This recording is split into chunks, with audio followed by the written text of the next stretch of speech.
Hello everyone. आज हम बात करेंगे यूपीएससी सिविल सर्विसेज में हिंदी मीडियम के रिजल्ट के बारे में। आईएएस आईपीएस की जो सर्विस होती है उसमें हिंदी मीडियम का जो रिजल्ट है वो 2010 तक 50-50% था, अगर उसकी तुलना हम इंग्लिश मीडियम से करें तो। 2010 के बाद 11 में सिलेबस चेंज हुआ, 13 में कम्प्लीटली सिलेबस चेंज हो गया। उसके बाद जो रिजल्ट है वो 1% के आसपास आ गया। अब जैसे 800 वैकेंसी आई 2020 में, उसमें सिर्फ 861 वैकेंसी थी, 861 या 761, 761। उसमें सिर्फ 8 से 10 बच्चों का सिलेक्शन हिंदी मीडियम से हुआ। फर्स्ट रैंक थी 121, टॉप 100 में भी आप नहीं। टॉप 100 में एक 13 रैंक आई थी, एक रवि सिहाग की रैंक आई है, एक और एक मैम की रैंक आई है। बस ये 2-3 रैंक हैं जो हिंदी मीडियम में 1-2 सालों में कभी आई हैं। वो भी तब आई है जब पहले से आप कहीं सिलेक्टेड हो गए हो, या कोई एक एक्सेप्शन भी हो सकता है। एक्सेप्शंस की बात नहीं की जाती है।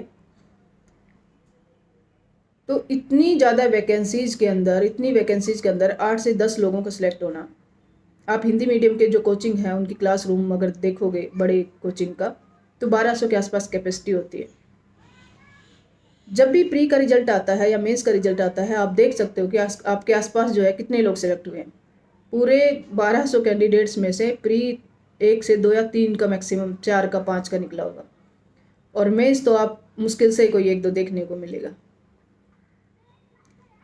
तो ऐसा क्या है, क्या 2010 के बाद बच्चों का माइंडसेट जो है, बौद्धिक स्तर जो है वो कम हो गया, बच्चों ने पढ़ना बंद कर दिया, या जो कोचिंग में पढ़ा रहे थे जो टीचर्स उनका बौद्धिक स्तर कम हो गया, या कुछ सिस्टम में ही चेंज हो गया?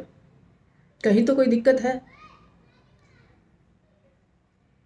दिक्कत 2 जगह है, एक है कोचिंग के स्तर पे और एक है सिस्टम के स्तर पे। नो डाउट बच्चे बहुत मेहनत करते हैं। हिंदी मीडियम के जो बच्चे हैं वो ऑलरेडी ऐसे बैकग्राउंड से आते हैं जहाँ उन्होंने मेहनत करना ही सीखा है, और अपने सपनों की खातिर अपनी छोटी मोटी जो ज़मीन होती है उसको बेच कर आते हैं, यहाँ रिक्शा चला के या अदर कोई जॉब करके भी मतलब यूपीएससी की तैयारी करते हैं। ऐसे ऐसे बच्चे भी हैं जो अपना सर्वस्व न्यौछावर करके यहाँ पर आते हैं। एक सिलेक्ट भी हुए हैं, प्रदीप जी, आईएएस रैंक, याद नहीं आ रही मेरे को, बिहार से जिनका सिलेक्शन हुआ, उनकी स्टोरी आप देख सकते हैं। तो जो ऐसे बैकग्राउंड से जो बच्चे ऐसे सपने लेकर आते हैं ना, वो यहाँ पर टाइम पास करने नहीं आते, बहुत मेहनत करते हैं बच्चे। लेकिन एक तो कोचिंग के लेवल पे, अब द हिंदू देख लो, द हिंदू जैसा न्यूज़पेपर जो इंग्लिश मीडियम में आप अच्छे से जीएस की तैयारी कर सकते हो, आपको कहीं भी कोई मटेरियल पढ़ने की जरूरत नहीं है। हिंदी मीडियम में एक भी ऐसा न्यूज़पेपर उसके लेवल का नहीं है। जितने भी जो कोचिंग संस्थान है, विजन आईएएस है, इनसाइट आईएएस है, उन्होंने हिंदी इंग्लिश मीडियम में अच्छा मटेरियल प्रोवाइड किया, लेकिन हिंदी मीडियम में नहीं किया। आज भी जो विजन आईएएस का आता है उसकी जो क्वालिटी है वो हिंदी इंग्लिश मीडियम जैसी नहीं है।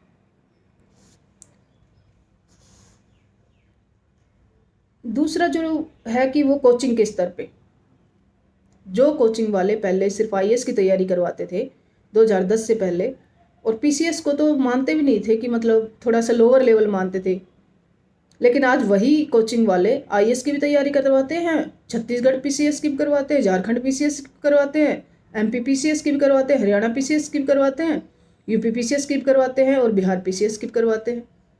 जिनका सिलेबस अलग है यूपीएससी से, जिनका जो आंसर पूछने का, जो क्वेश्चन पूछने का जो पैटर्न है वो अलग है। आप कैसे तैयारी करवा सकते हो दोनों की एक साथ? तैयारी का मतलब है एक फोकस, उसी दिशा में, जिस दिशा में क्वेश्चंस पूछे जाते हैं, जिस दिशा में ज़्यादा से ज़्यादा सिलेक्शन ले सकते हैं। ऐसा नहीं कि ओवरऑल एनसीईआरटी सभी को पढ़ानी है, आप पढ़ाते रहो, बच्चों को बेवकूफ़ बनाते रहो। जब यहाँ स्टार्टिंग में बच्चे आते हैं जिनका शुरुआत करनी होती है, या 1-2 अटैम्प्ट ही दिए होते हैं, उनके अंदर इतना कॉन्फिडेंस होता है, वो कहते हैं नहीं नहीं नहीं, मैं तो आपकी तरह इतने साल नहीं रुकूंगा यहाँ, मेरा तो फर्स्ट या थर्ड, ज़्यादा से ज़्यादा थर्ड या फर्स्ट सेकंड में ही सिलेक्शन हो जाएगा, टॉप रैंक आएगी। उनको ये नहीं पता कि आप यहाँ किस जाल में फंस चुके हो। ये एक मोह माया है जहाँ पर आपको क्वालिटी एजुकेशन नहीं दी जा रही है, और सिस्टम ने मिलकर आपके साथ एक ऐसा षड्यंत्र रच दिया है कि आपकी सिस्टम से एंट्री ही बंद हो जाएगी। जब 1% पे रिजल्ट आ गया, धीरे धीरे वो डिक्लाइन हो जाएगा 50% से डायरेक्ट 1% पे। मेंस की कॉपी है वो नहीं दिखाई जाती, उन कॉपियों को कौन चेक करता है इसका भी पता होना चाहिए। हिंदी मीडियम की कॉपियाँ हिंदी मीडियम के टीचर्स के पास ही जानी चाहिए, चाहे वो इलाहाबाद यूनिवर्सिटी के हो, चाहे वो पटना सेंट्रल यूनिवर्सिटी के हों, उनके पास जानी चाहिए। उसके बाद अगर हम बेस्ट ब्यूरोक्रेट की बात करें, यूपीएससी का सिलेबस नो डाउट बहुत अच्छा है। अगर आपने उस सिलेबस को अच्छे से पढ़ लिया तो आप आईएएस बने या ना बने। फाइनल सिलेक्शन तो देखो जितनी वैकेंसी आती है उन्हीं का होता है, हर साल 10 लाख फॉर्म भरे जाते हैं, तो सारे तो सिलेक्ट हो नहीं जाएंगे, लेकिन जो पीछे रह गए जिन्होंने अच्छे से सिलेबस पढ़ लिया वो भी एक अच्छे इंसान और अच्छे प्रॉब्लम सोल्वर बन सकते हैं। और बेस्ट ब्यूरोक्रेट वही बन सकता है जो उन प्रॉब्लम से गुजरा हो। तो यूपीएससी में जो हिंदी मीडियम के जो बच्चे आते हैं वो मोस्टली उसी बैकग्राउंड से आते हैं जिन्होंने उन प्रॉब्लम्स को, हर प्रॉब्लम्स को फेस किया है, चाहे वो इकोनॉमिक प्रॉब्लम हो, चाहे वो सोशल प्रॉब्लम हो, चाहे वो जोग्राफिकल प्रॉब्लम हो। जो ब्यूरोक्रेट्स के बच्चे हैं, जो पॉलिटिक्स में जो जिनके पेरेंट्स हैं उनके बच्चे हैं, या किसी और हायर अथॉरिटी में जिनके पेरेंट्स हैं, जो कभी एसी से बाहर नहीं निकलते, बड़ी बड़ी गाड़ियों से बाहर नहीं निकलते, उनको क्या पता है प्रॉब्लम्स क्या होती हैं। वो सिर्फ बुक्स पढ़ेंगे, एक अच्छी इंग्लिश बोलेंगे और लगेंगे कि सब कुछ सॉल्यूशन, लेकिन वो सॉल्यूशन नहीं दे सकते आपको।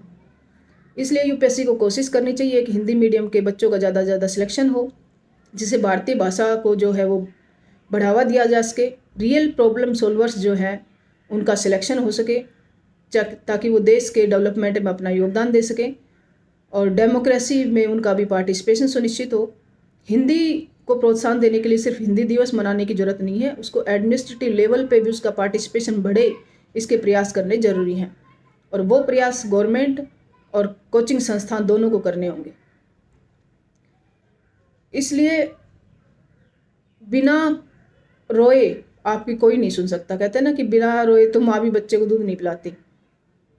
इसलिए आपको अपनी आवाज़ उठानी होगी, आपको बाहर आना होगा, अपनी आवाज़ बुलंद करनी होगी कि आपका जो पार्टिसिपेशन है वो सुनिश्चित हो। वरना यहाँ 10-10 साल तैयारी करने के बावजूद भी, एक समय जो गोल्डन समय है उसको खोने के बावजूद भी कुछ नहीं मिलने वाला है। कोचिंग संस्थान जो हैं आज पीसीएस की भी करवा रहे हैं, कल एसएससी भी जोड़ देंगे, उनकी दुकानें ऐसे ही चलती रहेंगी, लेकिन आपका भविष्य कहीं सुरक्षित नहीं होगा। यूपीएससी के बच्चे तैयारी करने के बाद कहीं के भी नहीं रहते। क्यों? क्योंकि जो एज है छोटे एग्जाम्स की वो तो निकल जाती है, एक माइंड सेट होता है छोटे एग्जाम की तैयारी करने का, वो भी निकल जाता है, और वो फिर उसमें एडजस्ट भी नहीं हो पाता। अगर कहीं छोटे मोटे अदर छोटी पोस्ट पर अगर कहीं सिलेक्शन हो भी जाए तो पहली बात तो एज ही नहीं बचेगी। टीचर्स वगैरह भी बनने के लिए अगर आप दिल्ली में करोगे तो पहले 36 एज होती थी जनरल की, उसको दिल्ली गवर्नमेंट ने घटा के अब 30 कर दिया है, जिसका हमने अभी केस डाला है। तो आप उधर भी नहीं जा सकते।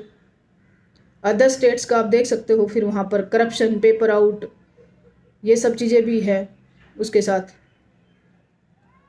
तो अब इस फील्ड में किसी भी पॉलिटिकल पार्टी ने या किसी ने भी आज तक सुधार की बात नहीं उठाई। किस तरीके से सुधार होने चाहिए, अवेलेबल गवर्नमेंट सेक्टर का जो रोजगार है उसमें कैसे सबका फेयर पार्टिसिपेशन हो, इसके लिए आवाज़ उठाने की ज़रूरत है। इसलिए सब लोग अपनी इस पर राय दें, इसको ज़्यादा से ज़्यादा शेयर करें, लाइक करें, कमेंट करें और सब्सक्राइब करें चैनल को, और इसको ज़्यादा से ज़्यादा लोगों तक पहुँचाएं। धन्यवाद, थैंक यू।